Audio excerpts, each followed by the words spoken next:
Então, muito boa noite a todos.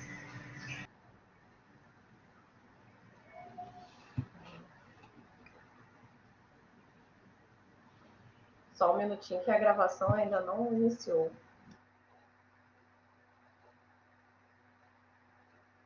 Está marcando iniciado aqui, Márcio. Aí está aparecendo iniciado aqui ainda. Aqui aparece que já iniciou. Então tá ótimo. Obrigada, gente. Valeu. Novamente, muito boa noite a todos. Hoje estamos no nosso último dia da Semana Acadêmica das Engenharias. Eu queria começar agradecendo a presença de todos vocês que estão participando, dos professores que vieram durante a semana prestigiando o nosso evento, dos alunos que toparam participar também. Gostei de ver a adesão de vocês. Esse tipo de evento é muito importante para desenvolver habilidades extracurriculares em vocês. E são muitas oportunidades de troca, de conhecimento, talvez sobre assuntos que vocês não necessariamente viriam dentro da sala de aula. Então, eu parabenizo pela escolha de vocês de estarem aqui hoje compartilhando desses conhecimentos riquíssimos que o professor Vili tem para compartilhar conosco. Então, gostaria de apresentar o nosso convidado da noite, que é o professor Vili Anque de Moraes. O professor Vili tem graduação em Engenharia Metalúrgica pela Universidade Federal de Ouro Preto e mestrado em Engenharia de Materiais e Processos Químicos e Metalúrgicos pela Pontifícia Universidade Católica do Rio de Janeiro. Atualmente, ele é professor da Universidade Santa Cecília, da Universidade de Ribeirão Preto. É também instrutor de treinamentos do Instituto Nacional dos Distribuidores de Aço, coordenador geral do ENEMET, de cursos e de tema no Congresso da Associação Brasileira de Metalurgia, Materiais e Mineração, que é a ABM. É também vice-diretor de ensino da ABM, diretor executivo e consultor técnico sênior da Viliante Soluções para o setor metalmecânico. Tem uma vasta experiência para compartilhar conosco e, portanto, eu, antes de passar a palavra para o professor Vili, só gostaria de agradecer pela disponibilidade, pelo aceite ao convite. E queria combinar com o pessoal que está nos assistindo para que guardem as perguntas para o final. Se vocês quiserem, ao longo da apresentação, ir pontuando no chat, e ao final eu trago as perguntas para a nossa discussão. Mas no microfone, vamos deixar para o final. E aí eu vou pedir também para que vocês usem a ferramenta de levantar a mão, quem quiser fazer perguntas usando o microfone, porque assim a gente organiza a nossa ordem de fala. Ok, pessoal? Então, aproveitem, desejo uma excelente palestra a todos e passo agora a palavra ao professor Vili. Muito bem, obrigado, professora Márcia Silva, pelo convite, né, pela recepção aqui no evento da Semana Acadêmica de Engenharia aí da Universidade Cândido Mendes. É um prazer estar aí com vocês, né, compartilhar um pouco dos conhecimentos que, na realidade, nós não criamos, nós não geramos, né, nós somos induzidos a entrar em contato com eles justamente pelo nosso meio, né, o meio dos colegas, professores, colegas profissionais e também de todos os nossos alunos aí que nos induzem essa busca de conhecimentos. Hoje, eu irei aqui, né, eu propus, né, para a professora, eu irei apresentar a vocês aqui essa palestra aqui sobre manufatura aditiva de metais, né, que é justamente o tema dos nossos estudos aqui atuais, né, no meu caso em particular, meu estudo de doutorado, né, salientando algumas oportunidades e soluções para o setor metal-mecânico, que por acaso é a minha área atual, né, de atuação, a minha área que estou atuando, né, em em ações contínuas nessa área, né. Bem, aqui a programação vai ser essa daqui, tá? Antes de continuar, está todo mundo me escutando e me vendo bem aqui a apresentação, certo? Só para confirmar. Sim, certo. Professor, estamos vendo o senhor bem. Tá bom. Só para saber, que eu estou acompanhando também pelo celular e o meu celular está no modo aqui de mensagens que está um pouco confuso, mas se está todo mundo me vendo bem, está ótimo. Bem, então a programação... Eu estou vendo bem o senhor perfeitamente e estou ouvindo perfeitamente. Tá bem, obrigado.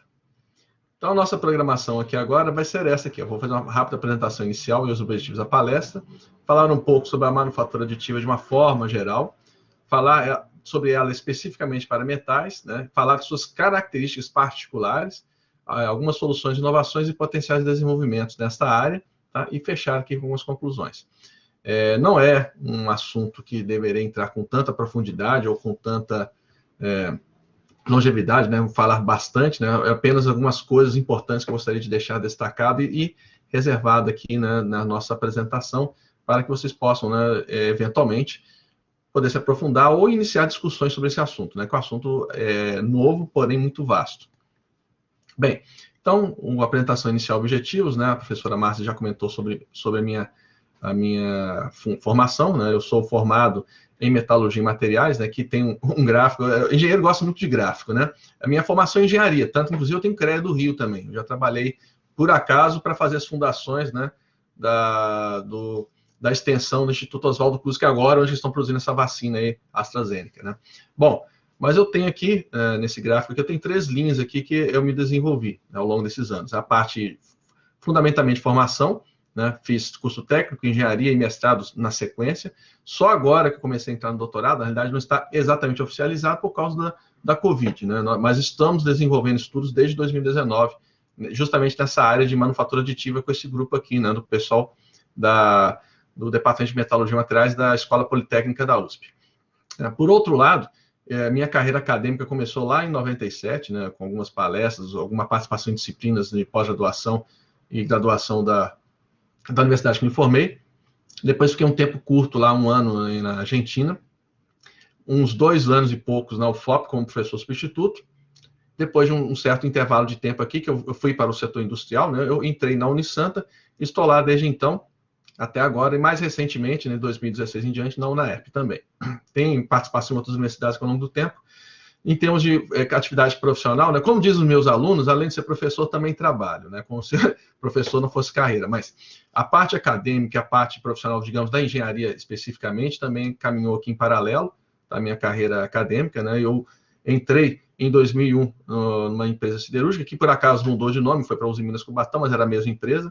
Depois disso aqui, eu fui trabalhar, né, numa empresa de ex-alunos e abri minha própria empresa aí, né. Tem aqui uma grande demanda na região, né.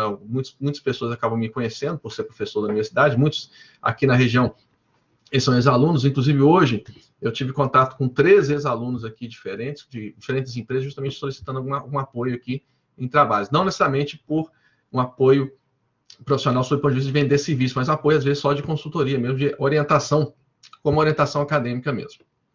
Bem, e aqui particularmente, aqui na nossa região, nós temos um curso de pós-graduação em Engenharia da Confiabilidade, que por acaso é via distância, né? Como tudo está sendo atualmente, mas esse curso que ele foi aberto particularmente à distância. Bem, quando eu conversei com a professora Márcia, eu falei para ela o seguinte: olha, nós temos interesses, né, de apresentar, claro, ter interação, mas temos vários assuntos que a gente pode abordar. O assunto que nós estamos desenvolvendo aqui é o mais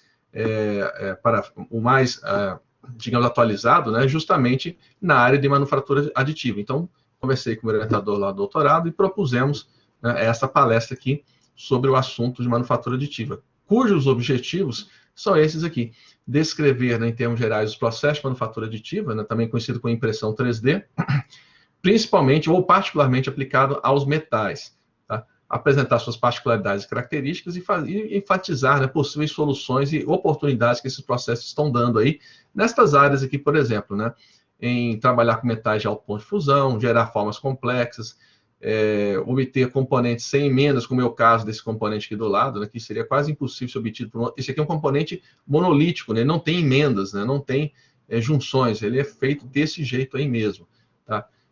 E, no nosso caso em particular, induzir possível orientação microestrutural, ou seja, a gente crescer a estrutura para uma direção específica que a gente deseja que ela cresça, tá? E encurtar custos produtivos e logísticos.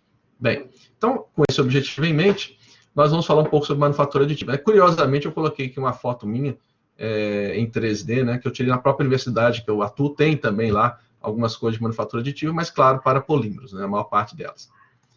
Bem, o que acontece é o seguinte: toda vez que nós temos um processo produtivo ou uma técnica nova, né, isso acaba impactando de uma maneira muito mais sistemática, muito mais profunda em todo o nosso sistema produtivo, né? É o que mostra aqui o tetraedro das ciências materiais, essa figura que está aqui. Então, o que acontece? Quando nós temos aqui um desenvolvimento novo, por exemplo, em processamento dos materiais, né, aqui, esse novo processamento ele vai impactar nas propriedades que o material vai apresentar, tá? E também vai impactar no desempenho que esse material vai apresentar. Se eu estou mexendo nas propriedades no desempenho, eu posso obter, né, uma alteração na sua estrutura, tá? De maneira integral. Então, reparem, né, que eu estou criando um processo novo, tá? De manufatura aditiva de metais, não necessariamente inovador sob o ponto de vista de que nunca ninguém pensou nisso, mas ele é inovador no sentido de que ele não podia ter sido feito antes e agora tem tecnologia para tal. E aí nós vamos conseguir entrar em um ramo, em uma área, né, com propriedades, estruturas e desempenho diferentes para ter aplicações novas, tá? E o nosso papel aqui como pesquisadores, como pessoas vinculadas à área acadêmica, não é só falar desses assuntos, mas também entender como isso funciona. E esse entendimento passa pela caracterização do material, ou seja, saber que tipo de estrutura que tem, através de microscopia, através de técnicas de difração de raio-x, ou EBSD, ou microscopia eletrônica de varredura, né? Saber as propriedades adequadas do material, através de técnicas de ressonância vibracional, ensaios, por exemplo, de nanoindentação, ensaios de tração, né? Ou ensaios mais simples, e também avaliar o possível desempenho disso em condições de serviço, fazer análise de tensões, uma análise de desempenho, uma análise de risco e assim por diante. Então, nós temos um trabalho amplo de engenharia a partir do momento que nós temos um processo inovador novo surgindo aí, independente de qual seja ele, para que área é. Tá? E é o caso aqui no nosso, da manufatura aditiva. Né? Nós vamos ter aqui, então, nós vamos ter oportunidades interdisciplinares e sinergéticas de desenvolvimento graças a esta nova solução aí. A manufatura aditiva, de uma forma, né, a gente pode definir várias maneiras, né? Como engenheiro, eu prefiro trabalhar com normas. Então, eu peguei aqui, né, um trecho da norma, né, que define o processo de manufatura aditiva. Claro, a norma estava em inglês, né?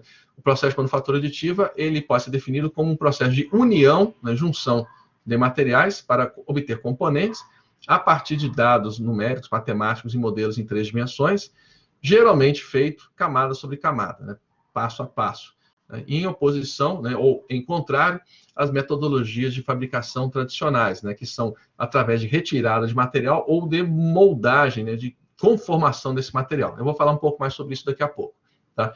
O termo impressão 3D, que a gente conhece muito, né, a gente fala muito em impressão 3D, principalmente de polímeros, mas teoricamente ele pode ser válido para qualquer material. Né? A impressão, ela se ajusta mais ou menos dentro desse termo sim, porque na impressão você pega, por exemplo, uma folha de papel, imprime, né, desenha ou grava naquele plano bidimensional, naquela dimensão, né, naquela bidimensão, alguma informação. Essa informação na impressão 3D, na manufatura aditiva, ela simplesmente é escalonada num eixo de construção, num eixo Z, num eixo tridimensional, de tal forma a gerar um objeto sólido no espaço tridimensional. Tá? Aqui, só para ter uma referência, de vez em quando tem uma outra figura aqui dentro do contexto do slide, né? Aqui é o dinheiro, né, que está sendo gasto, que está sendo empregado simplesmente para esta área aqui, né, ao longo do tempo. Né? Esse valor aqui é relativo, né, pode ser pesquisa, pode ser de equipamento, não tem um valor muito específico ainda, é uma área relativamente nova, né? Então, cada autor, né, cada fonte de informação descreve esse dado de uma forma diferente. Aqui, no caso, todas as informações que eu vou colocar nessa apresentação tem fonte bibliográfica. Tá? Então, nesse caso aqui, essa bibliografia apresenta, né, o investimento nessa área. Né? O importante aqui não é ver o número absoluto, e sim o crescimento relativo desses números. Né? Nós estamos falando aqui, ó, de um crescimento. Claro, né, o ano de 2020 não está aqui, né, por motivos óbvios. Né? A pandemia ela mudou muito esses indicadores todos. Mas o fato é o seguinte, nós estamos vindo aqui de um ritmo que há 3 anos atrás, 3 anos atrás em relação a 2019, né? Há 3 anos atrás em relação a 2019, o montante de capital investido nessa área era metade apenas. Então nós temos um crescimento forte, né? Não só financeiro, né, mas também na área de pesquisa, na área de desenvolvimento. Então isso aqui é uma área realmente que está, entre aspas, quente no setor de produção, no setor de materiais. Bem, mais algumas coisas aqui sobre a manufatura aditiva. Né? Aqui tem uma figura interessante, aqui basicamente são folhas de cartolina, né, empilhadas umas sobre as outras. Né? Isso aqui é um modelo topográfico, né, que é usado, né, em algumas áreas, aí, na área de estudos de arquitetura, na área de estudos de agronomia, né, geografia, né, e outras áreas correlatas, né, é possível e é feito modelos dos terrenos através desse procedimento aqui. Pega a folha de cartolina, corta, né, com tamanhos específicos, né, representando as linhas de isocota aqui do terreno, e faz, né, cola ou posiciona uma em cima da outra e faz essa moldura aqui, né, do terreno. Então, esse tipo de condição aqui é basicamente o que a impressão 3D faz, é o que a manufatura aditiva faz. Ela pega planos, empilha esses planos, de tal maneira que nós vamos ter um objeto tridimensional. Tá? Então, essa tecnologia basicamente é a introdução de material camada a camada. Né? O termo manufatura aditiva é porque nós estamos colocando material, né, em um plano, em uma região, em um espaço que antes não tinha nada. Tá?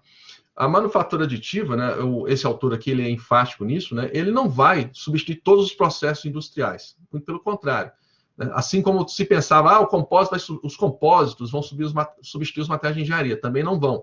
Os compósitos eles têm características únicas, que são diferentes dos metais, que são diferentes dos cerâmicos, que são diferentes dos poliméricos. O processo de manufatura aditiva também tem características particulares, né, muitas vezes únicas, que ela não vai substituir laminação, não vai substituir a fundição, mas ela vai entrar em nichos muito específicos que esse procedimento de fabricação consegue entrar, que antes nenhum processo conseguiria entrar, e, claro, eventualmente retirar também algumas aplicações, como foi o caso, né, em paralelo nessa minha analogia, né, como nessa minha analogia pode ser feito para os materiais compósitos. Os compósitos eles têm aplicações bem específicas, apesar de que eles entraram em certas regiões, em certas aplicações que os materiais metálicos, cerâmicos e poliméricos estavam lá presentes. Tá? Então, aqui, por exemplo, está sendo mostrado a recriação de uma parte óssea, né? Há um interesse muito forte de usar manufatura aditiva para implantes. Eu vou comentar sobre isso daqui a pouco, um pouco mais, com mais detalhes. E aqui tem um exemplo justamente de um osso aqui, de um implante para substituir um osso degenerado aqui no tecido humano. Bem, em termos gerais, né, nós temos alguns processos, né, mais ou menos conhecidos de manufatura aditiva. Né? Nós temos extrusão, fotopolimerização, tá? Você põe uma solução e faz a precipitação, né, a polimerização do material através de luz. Né? Nós temos por jateamento, tá? Jateamento de aglomerante, tem uma camada de pó, você joga um aglomerante que vai aglomerar o pó. Fusão de camada de pó é muito parecido com isso, só que ao invés de você simplesmente colar um pó no outro, para depois isso ser tratado, né, você já funde um pó no outro. Pode também ser por deposição direta de energia, você joga o pó e já funde ele na medida que ele vai sendo jogado, ou por lâminas, né, como é aquele caso lá do modelo de papelão. Alguns desses processos são empregados para polímeros, alguns desses processos são empregados para metais, alguns desses processos são empregados para materiais metálicos. Né, os do materiais poliméricos, o mais comum deles, tá, é o da extrusão. Né? Você tem lá a impressão tradicional, apesar do dólar estar um pouco confuso, né? O valor dele está um pouco confuso, mas até um pouco antes dessas confusões todas da pandemia, uma impressora 3D ela já estava beirando os R$1.000, né? Um pouco mais de R$1.000, já se podia comprar uma impressora que podia fazer alguma coisa. Eu tive alguns alunos que eles compraram na impressoras para serem montadas, né? O DYW, impressoras que você pode montar por si próprio, né? Eles compraram com um preço muito razoável, né? Acho que importaram por acaso da China, né? E montaram lá e conseguiram fazer algumas coisas lá, até para a própria universidade. Mas no nosso caso, né, a gente vai focar mais nos metais. É importante salientar a diferença entre manufatura aditiva, a manufatura subtrativa e a manufatura formativa. As mais tradicionais que nós temos é a subtrativa e a formativa. Né? Para quem trabalha mais em metalurgia, né, a gente foca um pouco mais em formativa. Né? Para quem trabalha mais na área de mecânica, é subtrativa. Tá? A manufatura aditiva, né, nós temos um esquema aqui embaixo ilustrando isso. Na manufatura aditiva, que eu vou destacar aqui ó, em vermelho, nós temos aqui a adição passo a passo de material. Então, você pega um tanto de material e adiciona na sua estrutura que você está construindo. De tal maneira que a quantidade de material que você vai adicionar é basicamente aquela quantidade vai na sua estrutura. Então, a quantidade que se perde de material, ela é menor. Não, que perde não, perdão, que se recicla. Não se fala mais hoje em dia, né, que se perde material. Você simplesmente manda para reciclagem. Então, é um processo que tem suas particularidades. Vai reaproveitar. Isso, reaproveitar. Né? Então, o reaproveitamento de material, a recirculação, né, para reaproveitamento de material é bem menor. Tá? O componente, apesar das particularidades, né, da complexidade que pode ter aqui o processo, ele, como ponto em geral, ele usa uma quantidade muito próxima daquela que você vai ter no componente final. Já na manufatura subtrativa, né, que essa aqui, opa, desculpa, eu vou colocar aqui em outra cor, tá? Devia ter colocado na cor, em outra cor, tá? Vou só fazer aqui de novo, né, que é vermelho. Pronto, tá? Na manufatura subtrativa, né, vou colocar aqui na cor azul, o que acontece é que o material, ele é retirado, né, de um bloco da matéria-prima. É como se fosse isso daqui, ó, né? Nós temos aqui um bloco num quadrado, aqui eu quero obter um triângulo. Então, o que não é o triângulo, eu tiro fora. Eu tiro fora através de ferramentas de corte, materiais duros, né? Eu tiro fora. Esse material aqui ele vai ser aproveitado, vai ser utilizado em outras aplicações, tá? Mas ele não vai ser usado no produto final. Tá? E, finalmente, nós temos a manufatura formativa. Né? Na manufatura formativa, vou colocar aqui, deixa eu ver que cor aqui, em verde. Na manufatura formativa, nós temos o nosso material e a matéria-prima mais ou menos, né, já do mesmo volume. Né? Geralmente, a matéria-prima é um pouco maior do que o meu produto final. De tal maneira que tem uma parte que também não vai ficar no produto final. Porém, para isso acontecer, eu tenho que aplicar forças, né? E essas forças são aplicadas através de matrizes. E essas matrizes, sim, elas vão necessitar de serem produzidas e provavelmente vai ter, né, alguma quantidade de matéria-prima que não vai ficar dentro da matriz. Tá? Sendo que essa matriz, inclusive, ela tem uma vida útil, ela não vai ser usada ad infinitum. Né? Então, tem particularidades em cada processo desses aqui. Tá? Um exemplo bem marcante do que é a diferença entre manufatura aditiva e subtrativa, né, que é muito usada ainda no setor industrial, é essa estátua aqui, né, a estátua de Michelangelo. Tá? É o Davi, né, é uma estátua bem grande, repara, aqui tem uma pessoa do lado e que é a estátua. Né? A estátua tem 5 metros de altura. Ela foi esculpida de um bloco de mármore, imagine um bloco de mármore desse tamanho. Tá? O Michelangelo foi lá e esculpiu. Tem aqui a seta indicando que do bloco de mármore emergiu essa estátua aqui. Isso aqui não foi moldado nem nada, foi fabricado mesmo, né, por cinzel, né, foi talhado nesse bloco de mármore. Convenientemente, a seta está bem em cima da genitália da estátua, né, para ninguém ver. Mas o fato é que, quando foi perguntado a ele como é que ele fez a estátua, ele deu aquela resposta famosa, né, que ele viu, né, o Davi estava lá dentro e simplesmente os libertou, né, tirou tudo que não era o Davi e deixou o Davi. Né. Outras pessoas também usaram esse tipo de terminologia aí.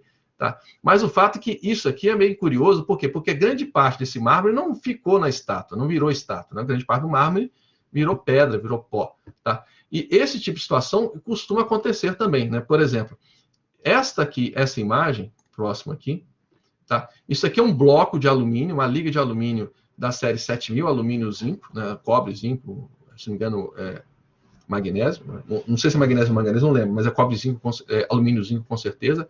Dessa peça aqui foi retirada esse componente aqui, que é uma moldura, né? É um frame, né? É uma estrutura de janela de avião na região do piloto. Tá? A Embraer, ela fazia esse processo, eles passaram a usar um processo um pouco mais moderno, né?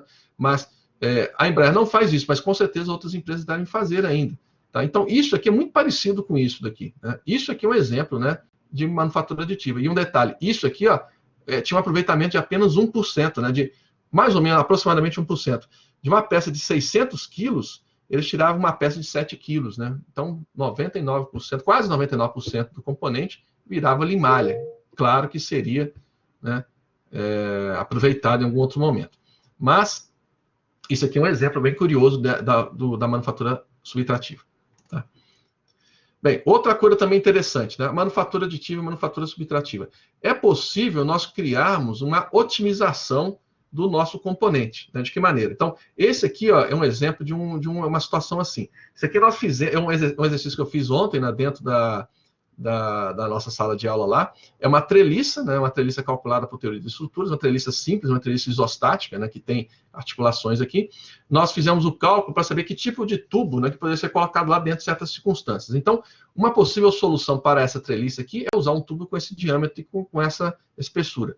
Tá? Pegando o comprimento da treliça e pegando a massa linear do tubo, nós chegamos à conclusão que essa treliça ela poderia pesar 2 quilos. Perdão, 2 quilos não. Ela poderia pesar, 37 quilos. Considerando, né, que ela suporta 6 toneladas, né? É uma relação custo, né? Custo não, perdão, uma relação de peso da estrutura pelo que ela suporta muito interessante. A estrutura treliçada geralmente é assim. Então, o objetivo, né, de uma estrutura treliçada é você almejar a máxima resistência com o menor peso possível daquela estrutura, pelas mais diversas razões. Tá? E esse é o mesmo objetivo, ele também pode ser perseguido em componentes mecânicos, né? Então, você pode ter, por exemplo, como é o caso aqui, né? Isso aqui ó, é uma biela de um motor de combustão interna. Tá? Ela pode ser analisada, ela pode ser reproduzida, modelada em 3D, né, através de programas de computadores adequados. Ela pode ser treliçada, né, ou seja, ela pode ser transformada de um objeto sólido monolítico para um objeto treliçado que tem um desempenho melhorado. Mas para fazer uma treliça como essa aqui, né, ou como essa que está aqui do lado, né, que isso aqui é uma semi-treliça, né, não é fácil de fazer isso por fundição, não é fácil de fazer isso por outro processo. Porém, é possível fazer pela manufatura aditiva. Lembrando o seguinte, a solução que tem aqui para esse componente é essa. Pode ser uma solução diferente se nós mudarmos o material ou se nós mudarmos a condição de uso. Então, mesmo que a gente consiga obter um molde, né, uma ferramenta para produzir essa peça, ele vai ter que ser adaptado sempre para poder obter peças de geometrias um pouco melhoradas, um pouco diferenciadas, devido às condições transientes que podemos ter na aplicação, né, por exemplo, material ou ritmo de funcionamento do equipamento. Tá? Então, a grande diferença e, eventualmente, grande vantagem que nós temos, né, não é necessariamente uma coisa para substituir um processo ou outro, mas a grande vantagem da manufatura aditiva é a possibilidade de nós termos, né, a otimização de projeto através de programas de computadores que existem hoje em dia, né, de elementos finitos, que fazem cálculo de carga, de desenho auxiliado por computador, de fabricação auxiliada por desenho. Né? Então, nós podemos ter toda uma série de vantagens nisso daí, tá? Dentro desse contexto. Outra coisa também curiosa que também temos dentro desse contexto é a fabricação de componentes por manufatura aditiva, ela geralmente é descentralizada. Você tem um equipamento que faz qualquer tipo de componente, dentro daquela linha lá, claro, dos materiais que estão sendo pensados. Por outro lado, né, na manufatura subtrativa, geralmente você tem que ter uma grande instalação industrial que tem equipamentos específicos para aquela situação, ou mesmo na manufatura formativa também. Então, em geral, a manufatura formativa e subtrativa ela é localizada em regiões específicas, né, grandes áreas industriais, por exemplo. Já a manufatura aditiva, né, a tendência e a expectativa é que você tenha equipamentos localizados perto do mercado consumidor. Já tem casos de empresas nos Estados Unidos que criaram centros de distribuição de componentes. Então, dependendo do componente, quando o cliente pede um componente, a componente é produzida em uma cidade, um local específico, enviado, né, um local, uma cidade específica que tem uma melhor condição de fabricação daquele componente, ou seja, um melhor custo, ao invés de fazer naquela cidade e mandar, às vezes, para o outro lado do país, não. Eles mandam a informação para um centro de produção local, às vezes no estado ou no estado vizinho, né, produz o componente e manda para o cliente, né, em questão aí de horas, ou às vezes de 1 ou 2 dias, né, com muito mais vantagem do que produzir, né, num centro grande, que poderia até fazer em larga escala, mas às vezes aquele componente específico ele não consegue fazer. É o caso, por exemplo, de peças de carros, né, um carro antigo, fratura lá, quebra, por exemplo, um retrovisor, não tem no mercado, né, e como é que ele vai fazer? Ele pede para um centro desse tipo, eles veem o desenho da peça, fabricam a peça e mandam para a pessoa. Então, o processo produtivo ele passa por essas etapas aqui. Você tem um desenho, esse desenho ele é convertido no formato para a impressão do material, né, para um formato de instrução de impressão, STL. Ele é mandado para o equipamento ele faz o ajuste, né, a adequação de ajuste. Cada equipamento tem um ajuste específico, né, tem uma programação para saber exatamente como ele vai ser produzido. Né. Ele vai ser produzido, vai ser construído, vai ser removido, vai ser pós-processado, tem sempre algum pós-processamento a ser feito, relativamente pequeno, mas tem. Né? Mesmo quem trabalha com fabricação aditiva de polímero sabe que você tem que tirar o polímero da máquina e fazer algum ajuste lá dimensional, cortar alguma para. E no final você tem um componente pronto. Tá? É o conceito para os metais também. Tá? Então existe um grande potencial da manufatura aditiva de criar aplicações novas, tá? Viabilizar o uso de matérias-primas, né, que têm características e aplicações específicas. Tá? Então, esses métodos, eles ainda são onerosos, são complexos, mas eles têm apresentado, né, oportunidades interessantes. Né? Esse exemplo aqui é um caso, tá? Eu vou falar mais sobre ele daqui a pouco, lá na frente.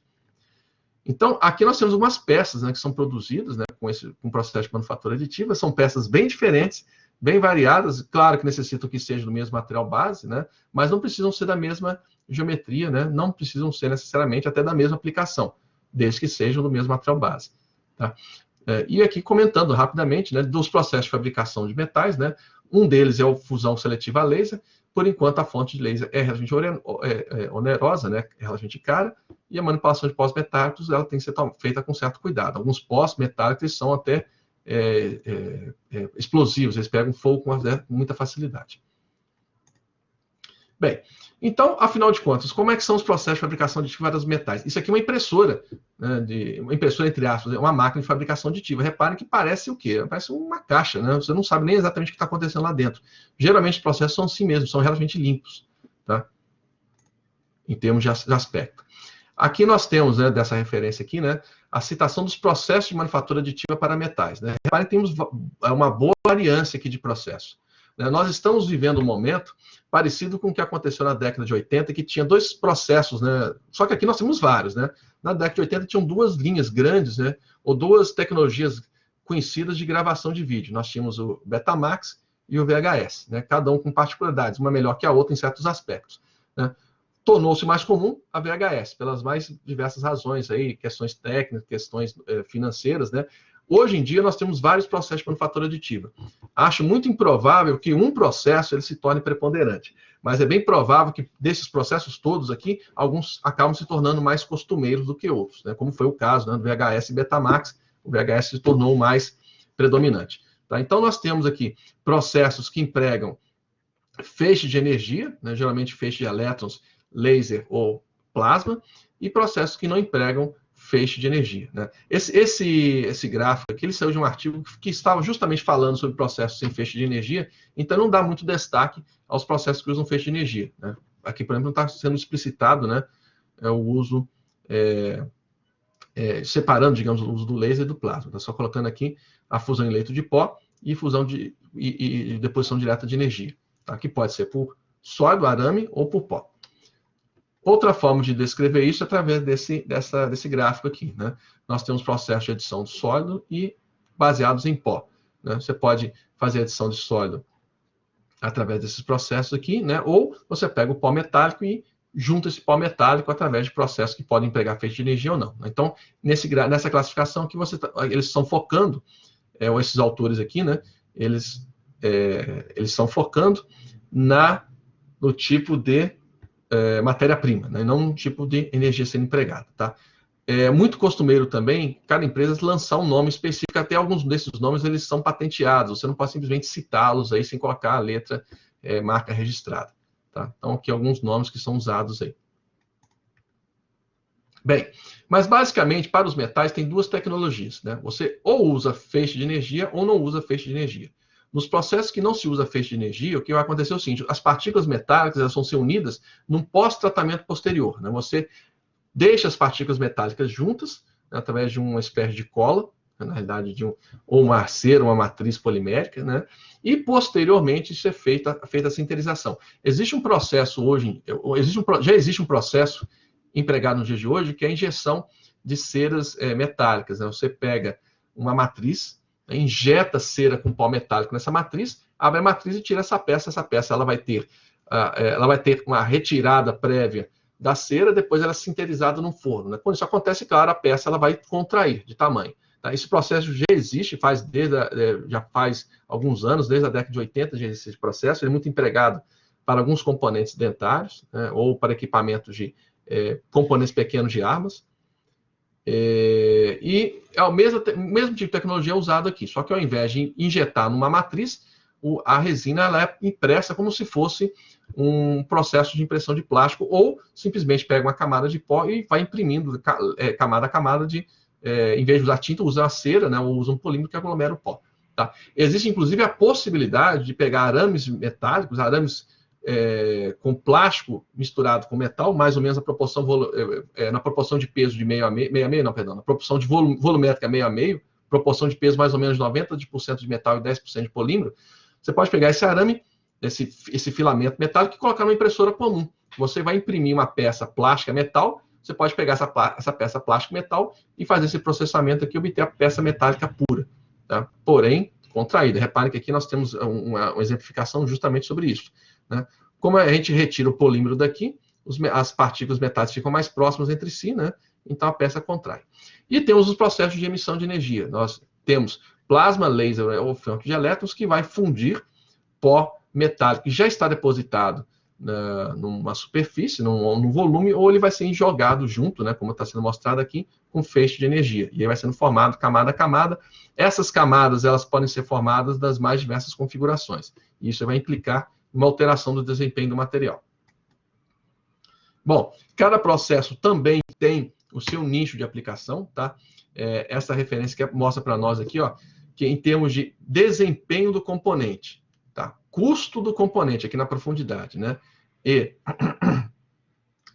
tamanho do lote, né? Tamanho de volume de material que ser produzido, cada processo ele vai atuar de um jeito específico, tá? Um processo que está muito na moda, digamos assim, muito em vista hoje em dia, é o processo de fusão de leito de pó a laser, que é esse processo aqui do azul mais escuro. É um processo que tem um custo alto, né? Produz pouco material, mas ele tem um desempenho muito bom, daí o seu grande interesse, tá? Então, se eu pensar que a manufatura aditiva ela vai aplicar em nichos muito específicos, esse processo ele tem também, ele pode ser empregado independente do custo, porque ele vai ter um desempenho muito bom, então ele pode servir muito bem para certas aplicações específicas.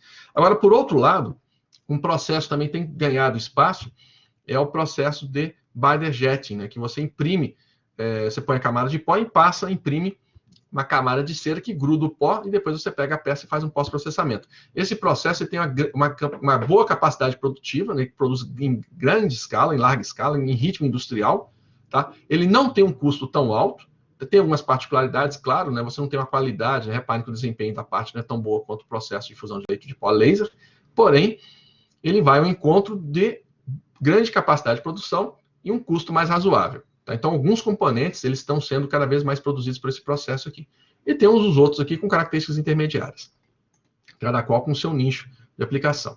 Tá? Então, reparem que nós temos duas grandes antíteses, né? O processo de jateamento de aglomerante, binder jetting, e o processo de fusão de leito de pó a laser, né? São os dois processos mais, digamos, díspares, né? Dentro, todos eles, da manufatura aditiva. Bom, em termos de equipamentos, né, a cada ano que passa, né, mais e mais equipamentos fabricantes vão aparecendo. Muitas vezes o que acontece é que dois fabricantes diferentes eles se juntam, né, um compra o outro, se junta, mas a quantidade de equipamentos, né, e de tecnologias eles tendem a ampliar-se e a se aperfeiçoar ao longo do tempo. Então, esse aqui é uma comparação entre equipamentos sem e com feixe de energia, né? Então, aqui é o número de equipamentos disponíveis, né, comercialmente. Você ia lá em algum local, né, algum mercado, né? Você ia lá na Amazon, algum outro sistema lá de vendas, né? Tipo Alibaba, coisa assim. Você ia lá e procurava para comprar o equipamento, né? Aqui está apontando 29 marcas dos processos com feixe de energia e essa quantidade aqui um pouco menor, em torno de umas 20 marcas, né? Com processos sem feixe de energia para 2018. Tá? Com a pandemia, né? Esse desenvolvimento ficou um pouco confuso, mas a tendência, claro, é não só expandir, mas principalmente melhorar os processos produtivos. Bem, então vamos falar das particularidades da manufatura aditiva para os metais. Tá? Aqui é uma foto interessante, né, que diz respeito à orientação cristalográfica de um metal quando produzido por manufatura aditiva por um processo de feixe de energia.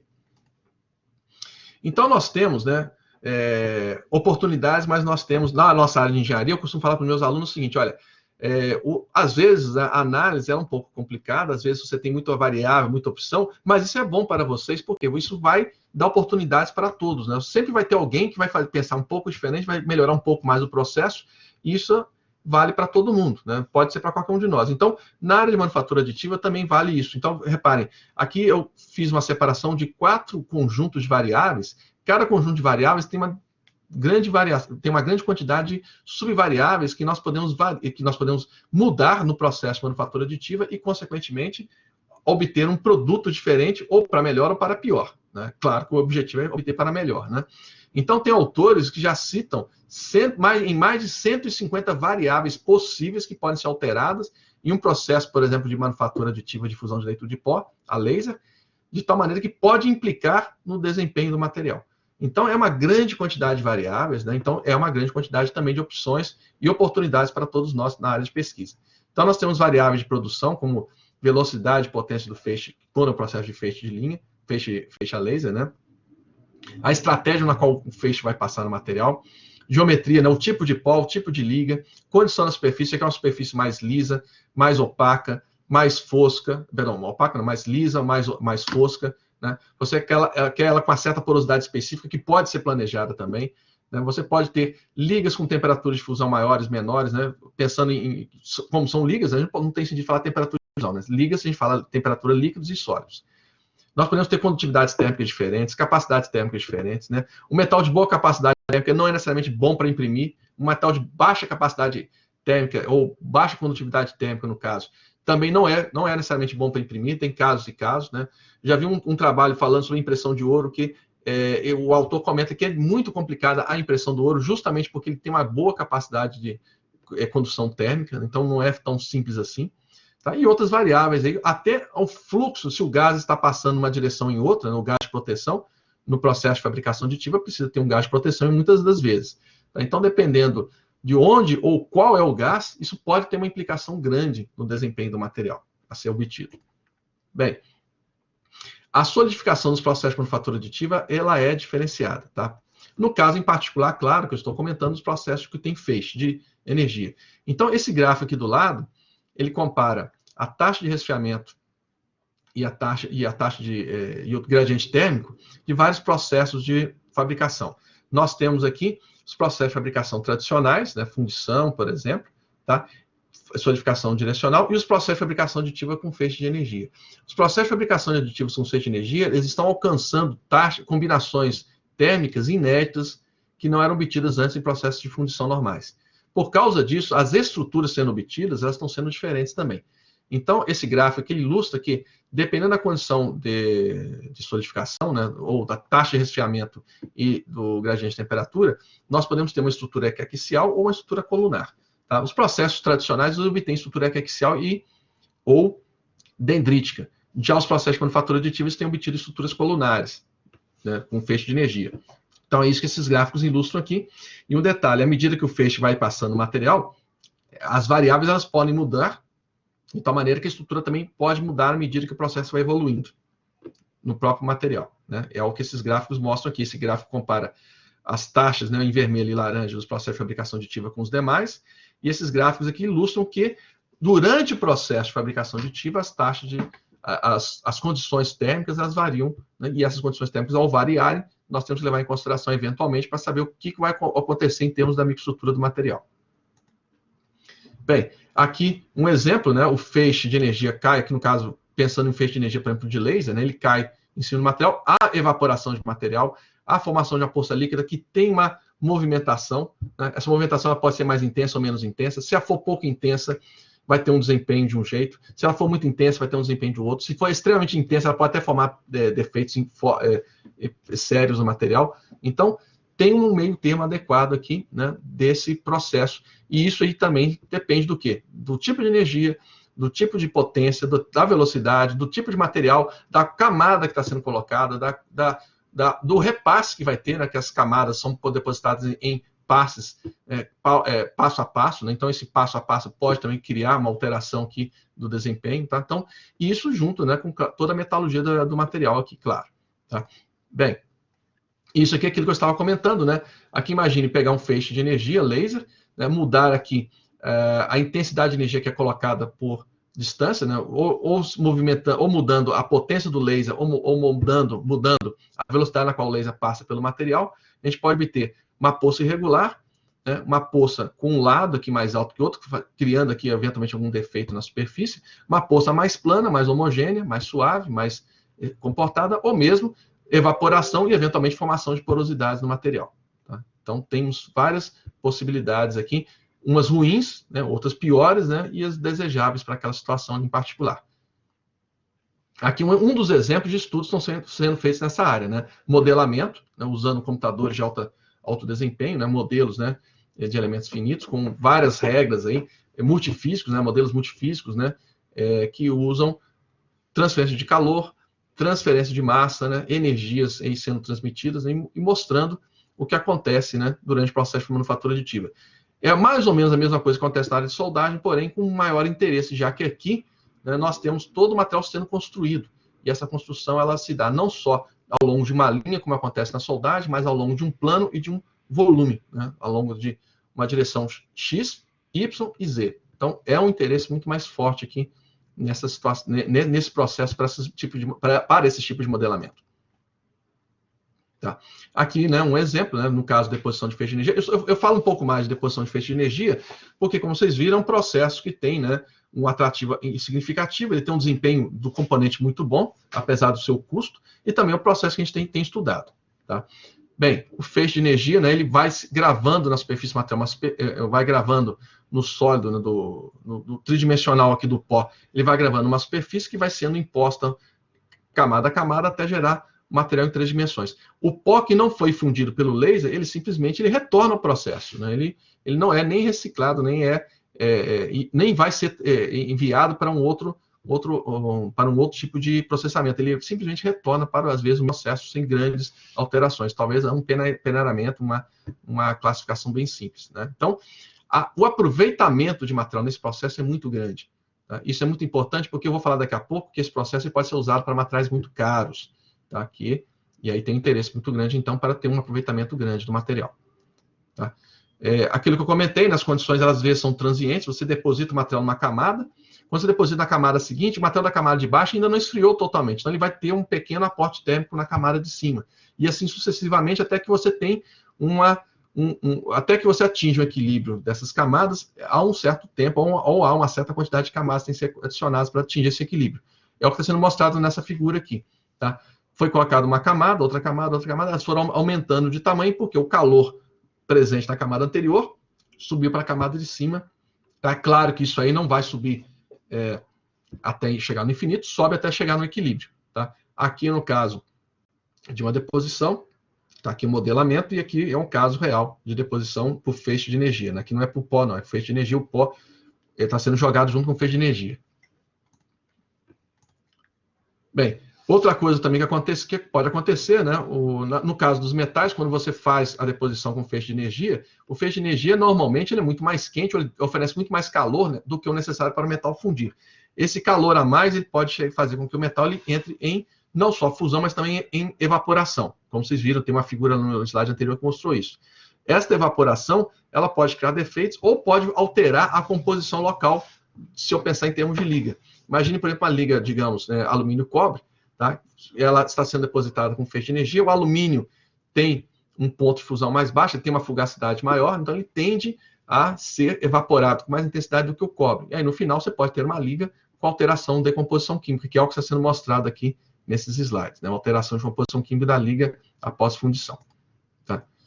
Da mesma maneira, porosidade também pode acontecer, né? Essa criação de gases, ela pode gerar porosidade. Né? Se você quer evitar o gás, você pode trocar o processo, os parâmetros de processo, mas aí você pode, de repente, não conseguir fundir todo o material, ou aquele material sendo colocado e alimentados junto, ou o material que está lá no leito do pó, ou aquele que você está levando para o forno para sinterizar. Então, você tem um conjunto de parâmetros que pode ser regulados de tal maneira a ter porosidade ou não. Né? Você pode ter não ter porosidade se você acertou bem os parâmetros, ou se você não acertou bem os parâmetros, se for um pouco para um lado, você vai ter um tipo de defeito, um tipo de porosidade para um mecanismo. Se você for para o outro lado, você vai ter um outro tipo de porosidade para um outro mecanismo, mas vai ser porosidade da mesma forma. Né? De uma geometria diferente, claro, mas vai ser porosidade. Então, tem vários estudos sendo feitos, né, análise sendo feita nessa linha de pesquisa. Tá? Então, aqui nós temos aqui algumas condições. Né? Como esses slides ficam para vocês, eu não tomei cuidado de tirar muitas informações. Eu deixei algumas informações aqui para depois vocês consultarem com calma. Né? Daí, por isso que eu coloquei as referências todas aí. Então, a análise da distribuição da porosidade também está sendo feita em 3D. Né? É usado, por exemplo, tomografia, né? Ou por raio-x, ou por feixe de nêutrons, ou por outro processo, para vincular, para analisar, para rastrear toda a porosidade gerada pelo processo. Tá? Então, há um interesse também de descrever a porosidade em 3 dimensões e também o tipo de porosidade, porque nós temos alguns tipos de porosidades gerados por algumas condições particulares de produção. Tá?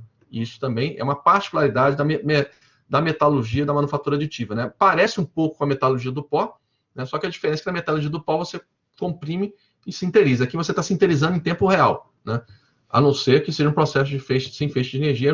Um processo sem feixe de energia é um pouco mais parecido com a metalurgia do pó.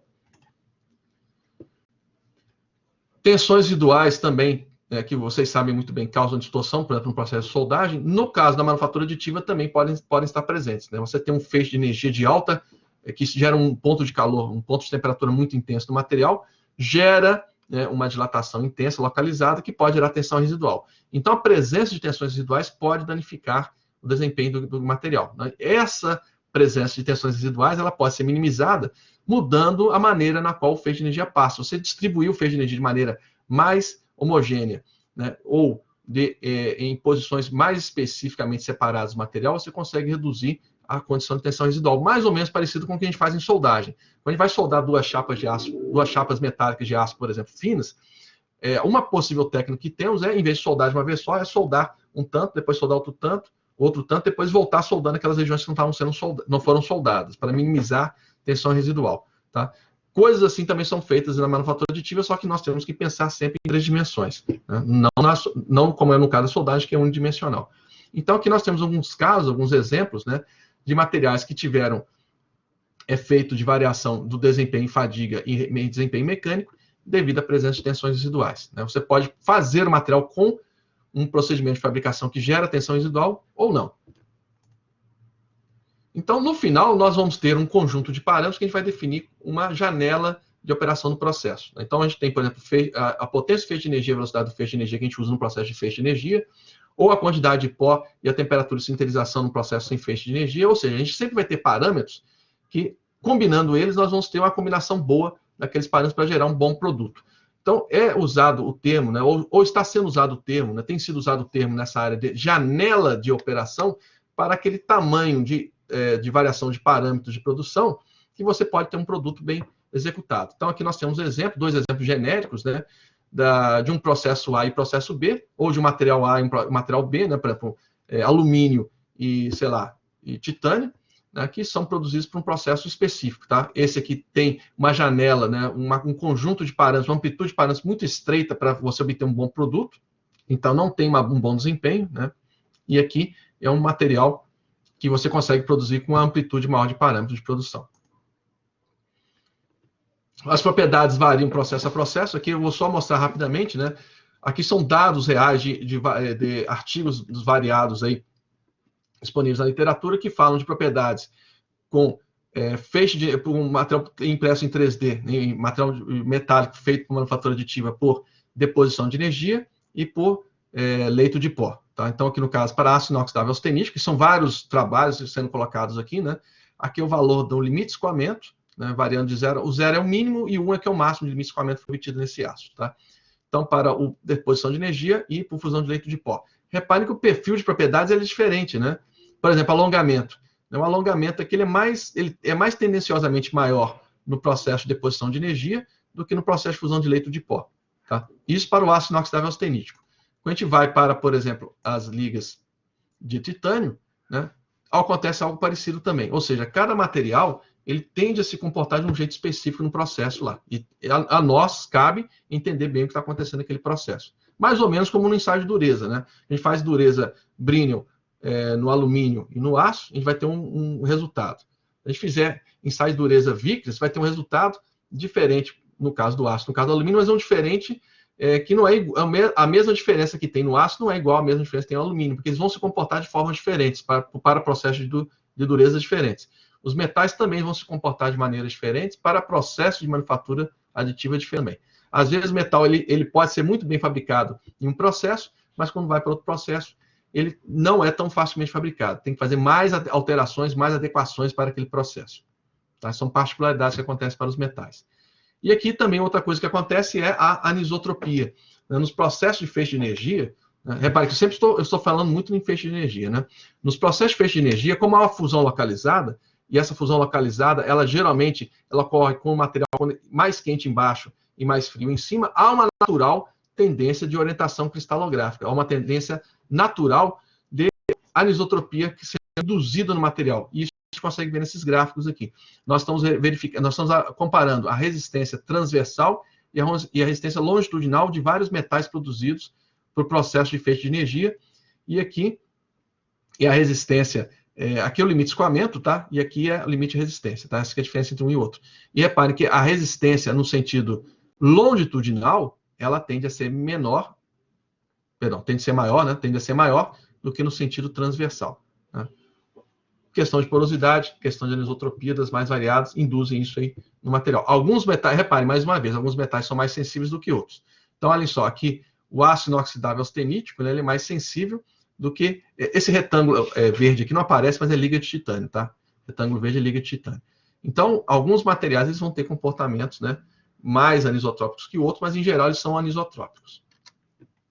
Bem, finalmente aqui, né, chegando aqui ao final da palestra, soluções e inovações. Né? Então, repare, essa aqui é uma peça, é uma empresa que produz material de impressão aditiva, né, de manufatura aditiva, né, de impressão 3D de metais, que tem essa peça aqui no seu catálogo, aqui, uma peça de um rotor de fluidos aqui, né, uma bomba de fluidos aqui muito especial, né, de alta temperatura. Reparem que aqui ó, nós temos uns furos, né, são canais aqui de refrigeração aqui desse equipamento. Então, nós temos aqui como grandes oportunidades, grandes vantagens, né? Componentes sob medida, né? Geralmente partes, né, que têm contato com o corpo humano, sejam órteses ou próteses, né? Órtese é que fica por fora do corpo humano, prótese é que fica por dentro, né? Se bem que aqui está mais para uma prótese mesmo, né? Então, o corpo humano, as pessoas em geral, até os animais que também recebem esse tipo de solução, eles são únicos, né? Você tem que fazer uma peça sob medida. Um processo produtivo industrial tradicional, ele até pode fazer uma peça sob medida, mas com custo e um tempo de demora muito grande, né? Um lead time muito grande. Já a manufatura aditiva, ela pode não ser o processo mais barato, sob o ponto de vista do peso da peça, mas é um processo mais curto e que gera um tempo, né, total de desenvolvimento muito menor e muito mais barato. Então, o processo em si talvez seja até mais caro, mas quando você pega todo o conjunto de desenvolvimento, ele se torna muito competitivo. Tá? Aqui do lado é um exemplo de também um componente sob medida, é uma joia, né, uma joia aqui feita de liga nobre, no ouro. Tá? Aqui é a mesma coisa também, então são joias que alguém pode, vou criar uma joia diferente, alguém pode ter um desenho completamente diferente, que é um desenho único daquela joia, ele manda para a impressora, para uma impressora de metal, né, para um processo de manufatura aditiva metálica e produz aquela peça para aquela pessoa. Né? Não tem aquela história de fazer o molde e quebrar o molde. Você não faz molde nenhum, você simplesmente desenha do jeito que você quiser. Tem programas de computador que qualquer um pode pegar lá uma caneta e desenhar, inclusive no espaço tridimensional, e fazer a peça. E aqui embaixo outro caso também muito, muito interessante, que é o mercado de reposição de componentes. Você tem lá, por exemplo, uma turbina. As turbinas, normalmente, as pás das aletas se desgastam. Tem alguns alunos que trabalham em manutenção de turbina já me mostraram, né, aletas que se desgastaram. Fica muito caro pegar uma aleta e colocar uma aleta nova. E aquela aleta nova não é necessariamente igual às aletas que estão lá presentes. Então, você pode fazer uma análise, criar um pedaço daquela aleta que está falhada, né, que falhou, né, substituir e colocar aqui. A mesma coisa para... Aqui eu estou falando de uma aplicação bem nobre, mas pode ser também para uma coisa mais simples. Né? Por exemplo, como eu falei, né, o retrovisor do meu veículo quebrou, ao invés de ir lá procurar no ferro velho, né, ou procurar no mercado de reposição, que às vezes é automóvel que não tem mais componente disponível no mercado, você vai lá e manda fazer, né? Você vem um desenho, ou faz lá, passa um scanner mesmo, tridimensional, escaneia, manda fazer, em questão de um dia está pronto o componente. Não precisa ficar procurando para lá e para cá. Outra situação também, otimização topológica, né? Aqui no caso é um componente que precisa ter um peso baixo, tá? Porém, ele tem uma geometria complexa, não dá para fazer isso tão fácil assim. Então, por fundição, ele seria um componente monolítico. Já para impressão aditiva, você consegue colocar, né, esse tipo de situação aqui. Você coloca ele poroso, de tal maneira que você consegue vê-lo. Né? Deixa eu ampliar aqui um pouquinho, para nós vermos aqui. Ampliar aqui. Não, deixa para lá. Então, você consegue... a gente pode ver que o componente aqui tem umas porosidades, né, que a gente consegue... criar essa solução através de manufatura aditiva. Né? Não dá para fazer isso por fundição. Outra situação também, geometrias complexas. Né? Lembra o caso lá que eu comentei, né?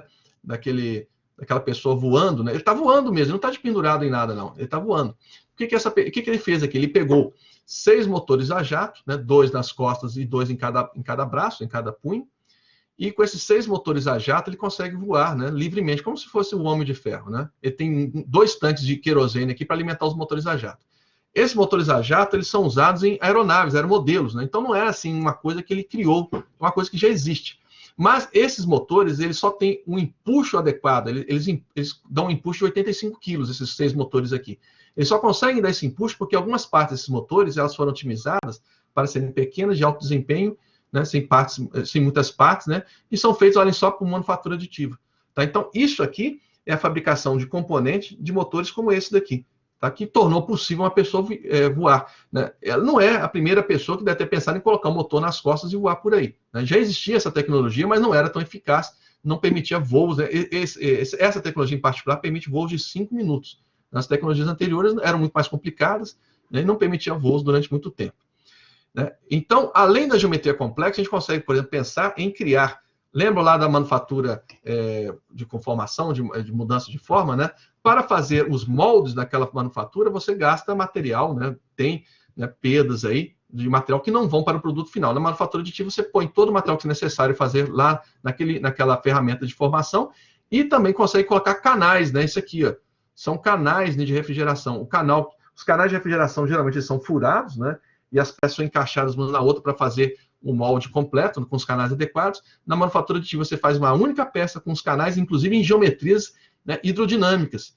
Né? Um dos problemas que nós temos, e na área de análise de falha a gente vê isso muito, é que alguns desses canais eles ficam desencontrados ou ficam com quinas. A quina vira um concentrador de tensão, nucleia uma trinca que fratura o molde. Tá? Isso aqui é a realidade. Nós já temos no Brasil empresas que fabricam matriz, né? Até a própria matriz para fazer a tampa da garrafa de PET, né? Que é um componente tão simples, né? A tampa de uma garrafa PET, que a gente não dá nada por ele.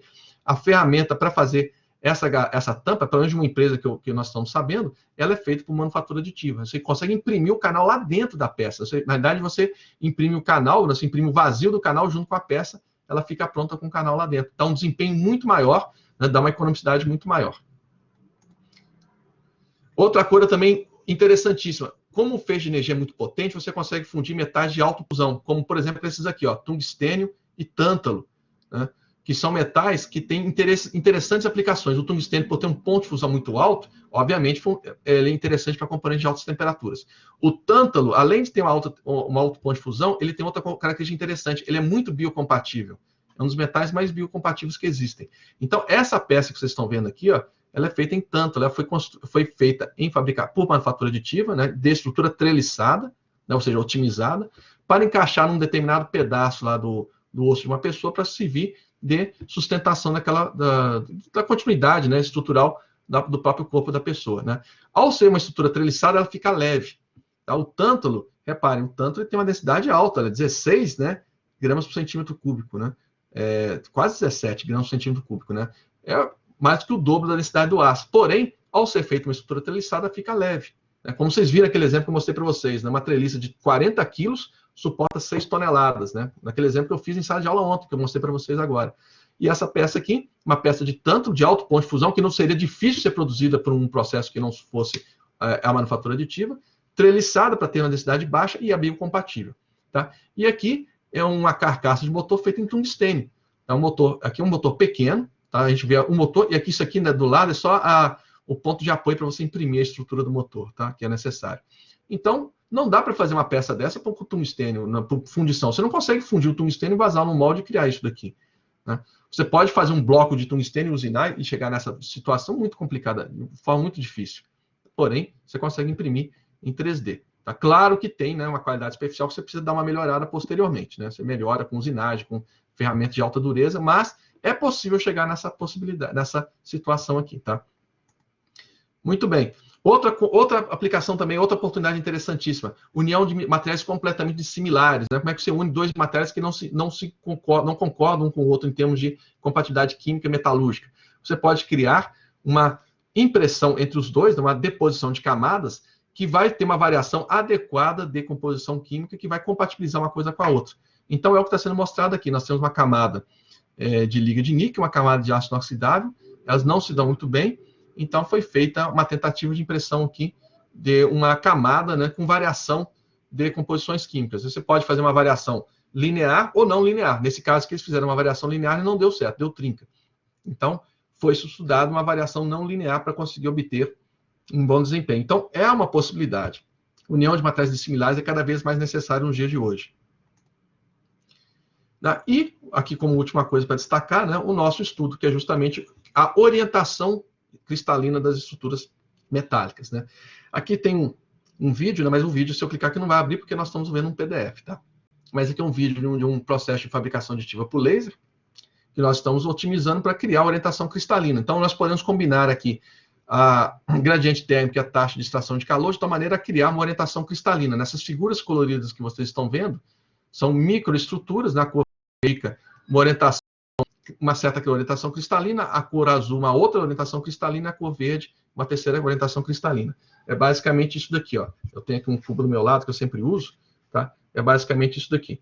Né? Nós temos a orientação verde, que é uma direção, né? A orientação azul, outra direção, e orientação vermelha, uma terceira orientação diferente. No nosso caso aqui, a gente quer a orientação vermelha, que vai dar um módulo de elasticidade baixo, que para o metal é interessante ser baixo para ser compatível com o osso humano, no caso de implantes. Né? Nós estamos estudando isso dentro de uma linha de pesquisa de próteses. Tá?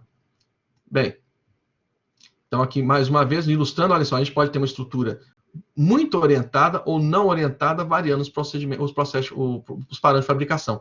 A gente pode querer ter uma estrutura orientada, como também nós podemos querer ter uma estrutura não orientada com grãos pequenos, finos. Se eu quero ter alta resistência mecânica e alta tenacidade, é isso daqui. Se eu quiser ter uma propriedade específica naquela direção, ou seja, eu quero fazer um compósito intrínseco, um compósito cristalino, eu faço isso daqui. E ambas as possibilidades têm potencial de serem obtidas no processo de manufatura aditiva para metais. Tá? Bom, então o último item aqui, gente, mesmo porque o horário já está terminando, né? Potenciais e desenvolvimentos que nós temos nessa área. Tá? Então, como eu falei, né? Orientação cristalina é uma potencial área que nós podemos atuar, né? Reduzir tensões residuais e porosidades. Porosidades e tensão residual é uma coisa que está presente nos processos, mas que se deseja que isso aí seja eliminado, ou pelo menos seja reduzido. Né? Então, reparem aqui, ó, impressão usando feixe de energia geralmente gera tensão residual que pode levar até trincamentos, delaminações do material. Né? Por quê? Porque nós temos muitas temperaturas muito altas presentes lá, do lado de uma região de temperatura mais baixa. Né? E aqui um exemplo, né, num material nosso aqui, né, com essa formação dessa quina aqui não foi objetivada. Né? Isso aqui era para ser impresso plano e virou uma quina. Tensão residual aqui. Outra condição também, tá? Otimização topológica. Para quem trabalha com AutoCAD, para quem trabalha com SolidWorks, para quem trabalha com ANSYS, com Abacus, Cosmos ou qualquer outro programa de elementos finitos, né? Está abertas porteiras para criar componentes novos e de peças, às vezes, do dia a dia. Né? Cadeiras, colheres, garfos, mesas, né? Tudo pode ser refeito, né, usando otimização topológica, ou seja, usando a carregamento mecânico que estava presente e colocando material aonde que é necessário. Tá? Então, ao invés de fazer uma estrutura volumétrica, né, sólida assim, você pode fazer uma estrutura que tenha o tamanho e material só nas posições necessárias de resistência. Ou seja, você faz uma estrutura treliçada, você diminui muito o peso, né, e tem o mesmo desempenho estrutural, caso o modelo seja muito bem feito. Mas para fazer isso aqui, você tem que ter um processo que consiga isso. E a manufatura aditiva consegue fazer isso aí. Né? Tem a grande promessa de fazer isso. Tá? Então, alguns exemplos de otimização topológica. Olha só, componentes, né, com estrutura porosa, treliçada, né, que vai ter um peso muito baixo e uma resistência boa. Né? Lembrando o seguinte, o peso é um grande calcanhar de Aquiles dos metais. Olha aqui, isso aqui é o gráfico de seleção de materiais de Ashby. Né? Aqui nós temos resistência e densidade. A resistência dos metais é boa. Né? Tenacidade melhor ainda. O problema é a densidade. A densidade dos metais é alta. Mas se a gente faz uma estrutura desse jeito, a gente mantém a resistência razoável, né, por se manter a estrutura treliçada, e a gente reduz a densidade do material. Então, a gente consegue ter uma peça metálica com desempenho de material compósito, nesse aspecto, pelo menos. Né? Bom, e os estudos eles passam por entender várias variáveis. Eu falei que tem pelo menos umas 150 variáveis pelo processo de feixe de energia. Então, o estudo dessas variáveis ele passa pelos mais diversos níveis, né? Tem desde o nível atômico com os físicos até o nível de desempenho de componentes grandes, né, de engenharia civil. Tudo isso aí passa por uma grande troca de informações, um grande desenvolvimento de conhecimento para poder entender bem como isso funciona, para realmente nós usufruirmos de todas as possibilidades e características e potenciais dessa tecnologia. Tá? Aqui alguns exemplos, né? Geralmente o que a gente faz?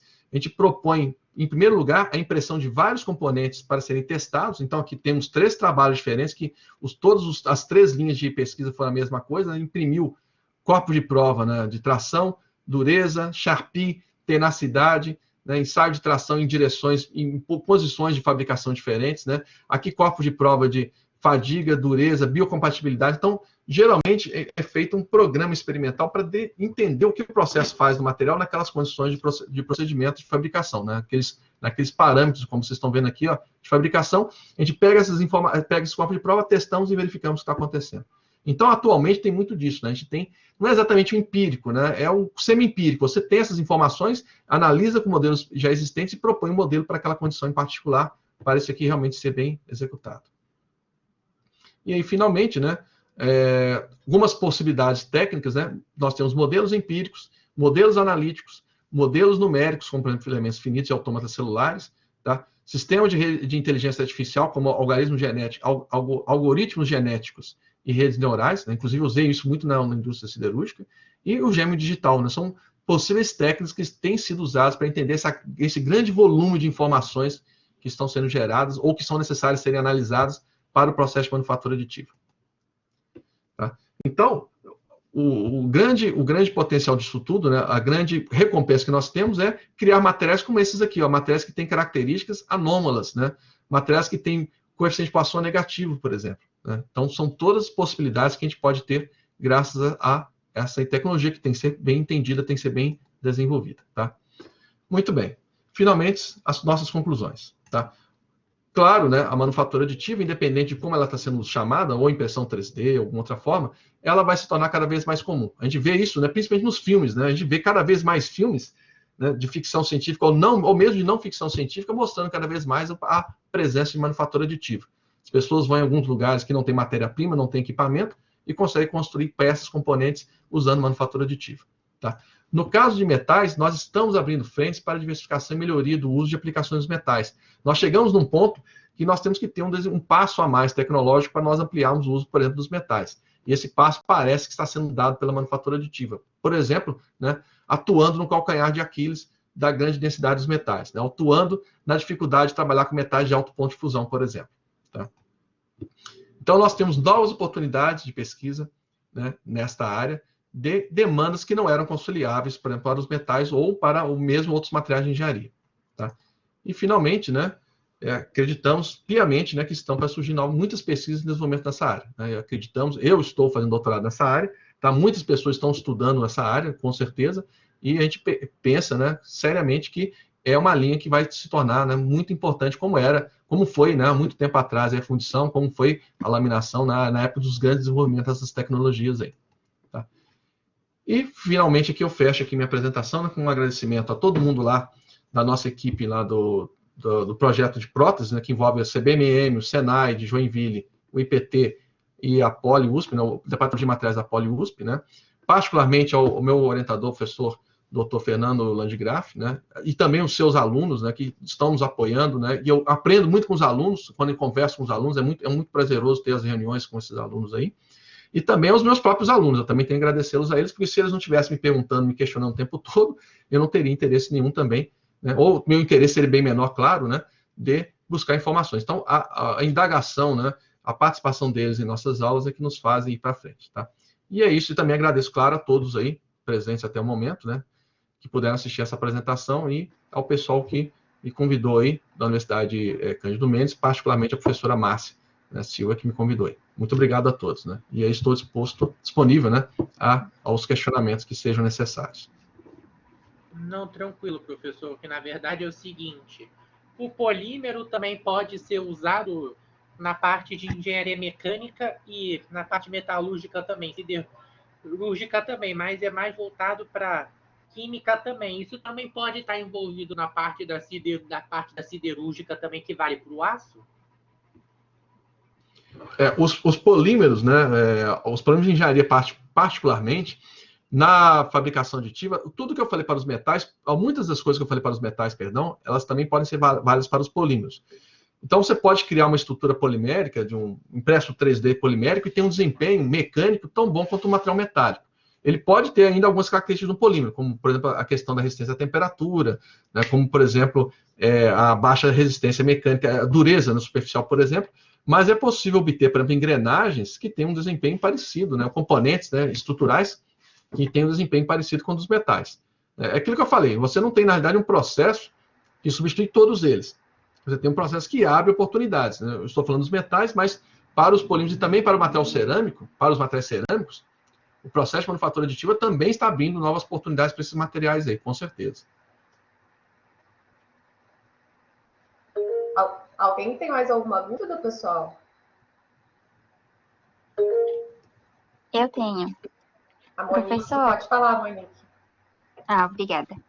Minha dúvida é se é viável para pequenos empreendedores pensarem em usar impressão 3D para produção de peças e tal, para venda, ou se isso é algo que realmente depende muito de conhecimentos muito complexos, que não seria viável. A outra coisa é em relação à variabilidade dos tipos de impressora, né? Como é que é feita essa decisão? Claro, tem a questão, né, do tipo de material que imprime, né? Se vai ser polímero, se vai ser metal, tudo isso. Mas existem também, em relação ao porte do que vai ser impresso, se é uma impressora que imprime peças grandes, não vai servir para coisas assim menores, mais delicadas, ou como é que é? Sim. Então, no primeiro caso, né, sempre tem oportunidades para pequenos empreendedores, né? Eu tive um aluno, por exemplo, que ele trabalhou numa empresa que foi incubada, né, no CETEM, lá dentro do campus da USP. Era uma empresa para importação e venda e treinamento, né, de suporte para a venda de impressoras 3D, para polímeros, né? Eles vendiam para quem quisesse comprar, né? Então, eles não produziam, eles vendiam as impressoras. E, geralmente, vendiam justamente para pessoas que produziam componentes, tanto para robistas, né, pessoas que fazem por gostar, né, como também gente que fazia para vender. E é muito costumeiro, né, a fabricação de protótipos, né? Por exemplo, a universidade desenvolveu um novo equipamento, né, ou a empresa desenvolveu um novo equipamento, faz um protótipo, faz impresso em 3D, porque consegue fazer com mais rapidez e testar geometrias diferentes. Tá? Mas tem muitas oportunidades que surgem na área de componentes aí variados, né, de peças de reposição, que podem usar componentes impressos em 3D. Né? O que cabe, né, a nós, como eu falei no início, tem muitas oportunidades, então, para isso, a gente tem que fazer também uma análise, uma pesquisa. Tá? Mas tem oportunidades, sim. Né? No caso dos metais, é um pouco mais restrito, porque as tecnologias ainda são relativamente caras. Mas, para polímero, tem muitas oportunidades, sim. Tem que fazer um pouco de pesquisa para determinar exatamente que oportunidades são essas. Mas tem, sim, tem oportunidades, com certeza, né? Vocês vejam que, por exemplo, uma coisa que eu não sabia que era tão relevante assim, mas é muito relevante, é a impressão de joias, né? Por exemplo, na área de metais, a impressão de joias é uma aplicação interessante, já que justamente o ouro, né, e platina, né, e outros metais do gênero, que são usados para esse tipo de aplicação, eles são muito caros, né, são difíceis de você ter que fazer um não aproveitamento total, e às vezes é difícil também de fundir, né, dependendo da temperatura. E está sendo feito geometrias bem complexas aí. Então, existe oportunidade, sim. E no caso de equipamento, né, é como você mesmo falou. Vou dar um exemplo bem claro. Tem uma empresa chamada Desktop Metal, que ela fabrica dois tipos de... Eles têm 2 sistemas de impressão. Né? Na verdade, não é que é 2 impressoras, tem 2 sistemas. Um sistema que tem várias opções, outro sistema que tem várias opções. Um sistema, eles chamam de... eu esqueci o termo exato que eles usam, mas é um sistema para produção de pequenas peças, em pequenos volumes, para você criar uma peça, um componente novo, ou para fazer um teste, né, dentro de um laboratório, ou dentro de um escritório de design. Tá? E tem um equipamento de produção de larga escala. Você produz naquele equipamento uma quantidade de peças enorme, né, por um intervalo de tempo curto. Então, um deles é barato, mas tem uma qualidade e um ritmo de produção baixo. A outra custa muito mais caro, mas tem um ritmo de produção quase igual a um ritmo de produção industrial de uma empresa produtora de fundição. Tá? Então, é claro que um lá vai custar muito barato, mas você não vai conseguir produzir muito. O outro vai custar muito caro, mas você vai produzir muita coisa. Então, vai ter que ver, caso a caso, né, o que cada fabricante oferece. Né? Tem fabricante que vai oferecer uma impressora com um certo custo, mas vai ter certas limitações ou vai ter certas vantagens em relação a outro. Tá? E não necessariamente uma empresa que vende uma impressora, por exemplo, $100 mil, ela vai ter o mesmo desempenho de outra empresa que vende uma impressora equivalente a $100 mil. Às vezes, uma é melhor do que a outra em certos aspectos, outra é melhor do que a outra em outros aspectos. Aí vai depender do tipo de nicho de mercado que você vai ter que atuar. É por isso que é muito importante, por exemplo, vocês estão aqui na UCM, tem engenharia de produção, né? Na Unisanta também tem. E uma das coisas que é feita na engenharia de produção é justamente essa questão de pesquisa de mercado, estudo de viabilidade econômica, né? Fazer uma estruturação para saber, para tomar a decisão correta, né? E, como eu falei, tem muita variação mesmo, né, nesse setor, muita variação de não só das variáveis de produção, mas também dos equipamentos. Então, realmente, essa decisão tem que ser muito bem tomada e alinhada com o fabricante. Lembrando sempre o seguinte, o fabricante fabrica um componente, um equipamento hoje, daqui a 2, 3 anos vai fabricar um outro bem, às vezes, muito diferente. Como o celular, né? Então, não tem uma resposta única. Tem realmente pesquisa de campo, né? Essa parte de análise de viabilidade e de pesquisa de mercado realmente. Obrigada, professor. Obrigada, professor. Mais alguém, pessoal, tem alguma pergunta? Acho que a professora Ludmila queria falar. Boa noite. Boa noite, pode falar? Noite. Boa noite a todos, boa noite, professores. Eu gostaria de saber, assim, com esse problema que a gente está tendo de pandemia e com a evolução digital, eu queria saber se existe algum projeto, ou então já tem um estudo para, no caso de utilizar as impressoras para nanotecnologia.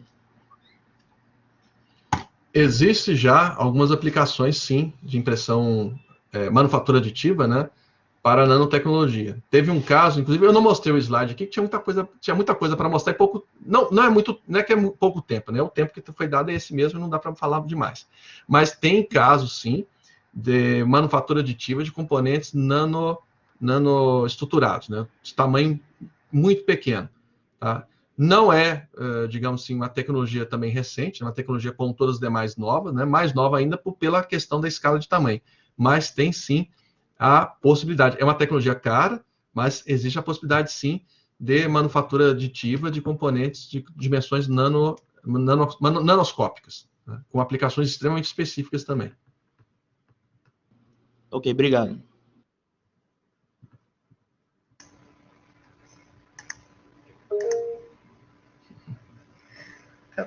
Professor William, professora Ludmila, eu queria de todo o meu coração agradecer a sua apresentação, porque você sempre fica bem em frente das novas tecnologias e cada vez, cada sua apresentação é um avanço e incentiva muito e os alunos e os professores e tal, abre os horizontes. E a sua apresentação realmente era, como dizer, do mesmo jeito como sempre, as suas apresentações excelentes.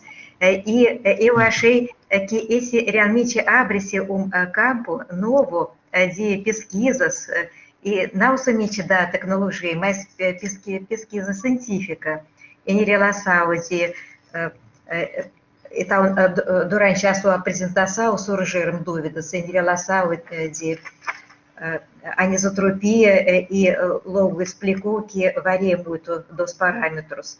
Depois, estado estável, meta-estável, também eu acho que é outro campo que poderia ser investigado bastante.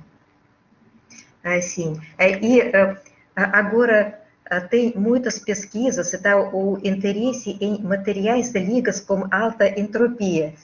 Se essa tecnologia poderia ajudar a criar materiais ainda, as peças de ligas com alta entropia, se tem essas pesquisas?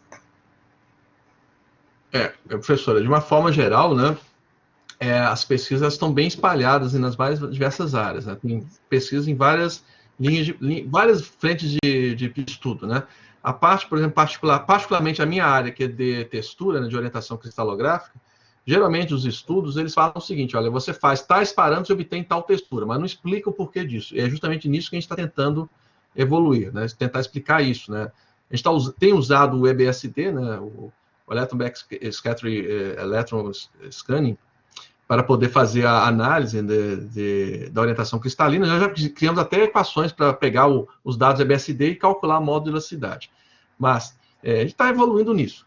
No que diz respeito às ligas de alta entropia, também tem algumas coisas nesse aspecto aí, né? Porque há uma... Você vê, até aquela questão de produzir uma interface entre materiais dissimilares, né? É uma coisa que está sendo pesquisada. E essa liga de autoentropia também tem algumas coisas, eu não sei agora, assim, eu não posso te afirmar alguns exemplos específicos, né, mas eu tenho comigo aqui, com certeza, algumas coisas assim. Se quiser, depois a gente podia conversar com mais calma, professor, porque eu acho que tem muita coisa interessante que nós podemos conversar, mas tem sim, nessa linha sim, tá? Coisa nessa área. Sim, e o estado amorfo, se vocês observaram o estado amorfo nesse tipo de material, ou sempre a estrutura é cristalina? Olha, professora, a gente está indo para o lado contrário, né? Na minha lista de pesquisa é do lado contrário. A gente sabe que, pelo menos no que a gente está estudando, né, tem até pouca formação de discordância, mas tem informação de discordância sim. A gente tem visto muito que entre um feixe e outro, o material ele fica num estado estranho, né? Eu acho que eu tenho uma teoria que eu acho que ele está desencontrando as estruturas, né? A gente sabe que a tendência ele tem um crescimento epitaxial devido ao tempo e a taxa de resfriamento e a taxa de solidificação que tem lá, mas parece-me que tem alguma coisa também de amorfismo lá, mas eu não tenho como afirmar, né?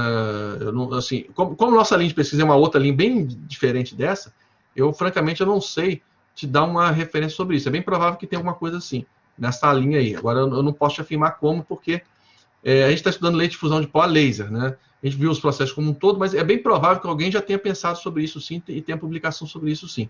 Se você fizer, por exemplo, uma deposição de pó com feixe de energia, que é o DED, né? Direct Energy Deposition, com uma condição específica de parâmetro de produção, é bem provável que possa ser possível obter material amorfo, sim. Eu tenho a impressão que é possível, e deve ter sido pesquisado isso com certeza. Alguém deve ter pensado sobre isso, sim.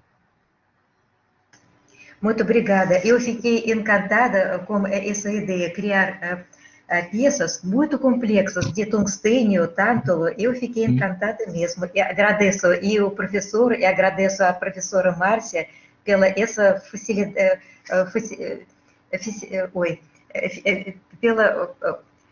esse estado estado feliz por participar dessa apresentação, dessa conversa. Obrigada. Obrigado, professora. Eu agradeço a sua participação, Ludmila. Queria saber se mais alguém tem perguntas. Acho que já fechamos. Professor Vili, agradeço demais a sua participação, agradeço por ter disponibilizado o seu tempo, da sua agenda, que eu sei que é sempre muito cheia, para estar aqui com a gente um pouquinho, compartilhando do muito que o senhor tem de conhecimento e de experiência, trazendo um tema muito atual, muito promissor, né? E que eu tenho certeza que vai contribuir aí, de repente, despertar o interesse de alguns pesquisadores que estão aqui nos assistindo, que acompanharam com a gente. Eu sei que alguns alunos já precisaram sair porque eles têm aulas 8h30, então já foram se preparar, mas nós tivemos muitos parabéns aqui no chat, muitos alunos elogiando, gostaram muito dessa palestra, e se a gente tiver oportunidade, vai ser a primeira de muitas vezes que o senhor vai estar aqui com a gente. Sim, tomara. Tomara que sim. Então, agradeço novamente, agradeço em nome da universidade pela sua participação, pela sua contribuição. Se a gente estivesse pessoalmente, a gente agora teria aquele momento de entrega do chuvisco. Para quem não sabe, o chuvisco é um doce aqui regional de Campos, e a gente sempre costuma presentear os nossos convidados com o nosso doce local, né? Infelizmente, não foi dessa vez, mas se Deus quiser, a gente ainda vai ter a oportunidade de se encontrar pessoalmente novamente. E aí eu pago o chuvisco que eu fiquei devendo. Tá bem. Obrigada, professor Vili. Palavras finais, então. Bom, então, obrigado, gente, por tudo aí, né, pelos cumprimentos, né, e espero que a gente possa realmente não só conversar mais, né, em algum momento à frente, mas também trocar informações novas, recentes e boas novidades aí para todos aí também, né, que a gente possa realmente se livrar de uma vez por todas, né, da nossa situação atual de pandemia, tá? Agradeço aí, então, boa noite a todos, eu tenho que ir lá para minha aula também, viu? Obrigado, professor, boa noite. E assim a gente encerra a nossa semana, encerramos o evento, com certeza com chave de ouro. Eu agradeço a presença de todos que estiveram com a gente até agora e até a próxima, pessoal. Espero que vocês tenham aproveitado bastante.